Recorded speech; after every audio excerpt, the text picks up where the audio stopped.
So, Senator, I'd want to understand the context around extent possible. It's a letter you signed, so you know the context. So again, Senator, I don't have it in front of me, and I didn't have a memory of the specifics.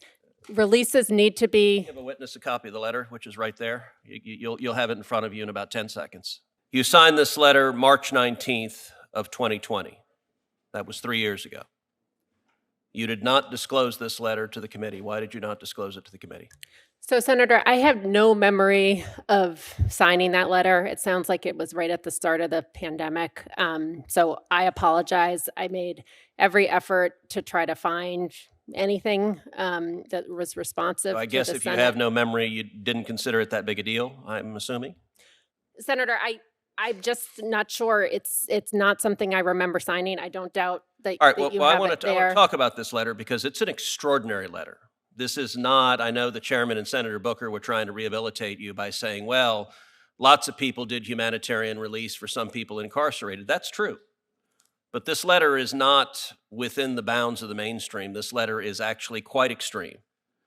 This letter begins with the undersigned organizations and individuals call on Governor Lamont to act immediately to protect the lives of incarcerated people in our state.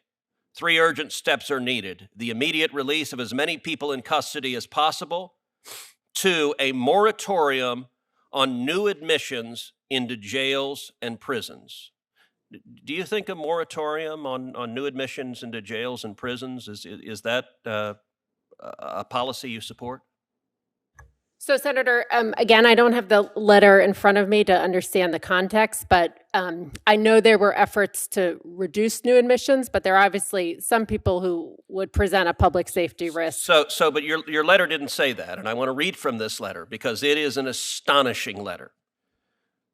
The second page: we call upon Governor Lamont, the state of Connecticut, and all Connecticut jurisdictions to, 1, immediately release to the maximum extent possible people incarcerated pre-trial and post-conviction. We recognize that jails and prisons are not safe and do not promote well-being for anyone. The global COVID-19 pandemic is throwing into sharp relief the untenable size of our penal system and the need for sustained action to shrink its scale, size, and scope. This next sentence is underlined. We outline below a few considerations to initiate state action and emphasize they do not preclude the release of groups not explicitly discussed in this letter. Do you think it was a good idea to, as this letter says, quote, immediately release to the maximum extent possible people incarcerated pre-trial and post-conviction? So, Senator, I'd want to understand the context around extent possible. It's a letter you signed, so you know the context. So again, Senator, I don't have it in front of me, and I didn't have a memory of the specifics. Releases need to be... Give a witness a copy of the letter, which is right there. You'll have it in front of you in about 10 seconds. Thank you, Senator. I do believe releases need to be consistent with public safety. Okay, well, that's not what this letter says. The letter continues, pretrial release, quote, Governor Lamont should use his emergency powers to protect incarcerated people, their communities, and correctional staff by releasing all people, all who are incarcerated without having been convicted of any crime. All people means murderers. It means serial rapists. It means child molesters. Do you think it is remotely reasonable to call upon the governor to release every murderer in the state of Connecticut prior to conviction, to essentially eliminate pretrial incarceration? So I think, Senator, that releases should be consistent with public safety. But that's not what you said. The letter doesn't say that. It's all. Were I so fortunate to be confirmed as a judge, I would strictly follow the Bail Reform Act, which includes preventative detention. But that's not remotely this letter. All right, the next page. You also call on the governor to do this, and this is a quote, declare a moratorium on incarceration. Governor Lamont should issue an executive order to direct the state attorney's offices and law enforcement entities, including town and city police departments, and any federal law enforcement entity operating within the state to immediately cease adding to the incarcerated population, given the high risk posed by population increase, both to those already incarcerated and to those entering correctional facilities.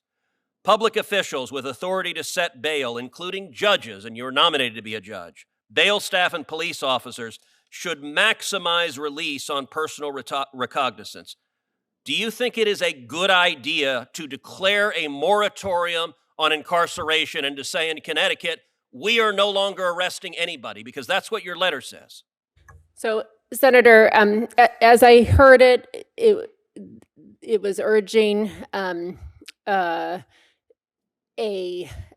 sort of to the extent possible. And I guess, you know, my view at that time with the pandemic is, and I know that the It process doesn't say to the extent possible. It says all. And let me ask you, you're a law professor. You signed a letter asking the governor of the state of Connecticut to issue an executive order ordering federal law enforcement to cease adding to the incarcerated population in the state.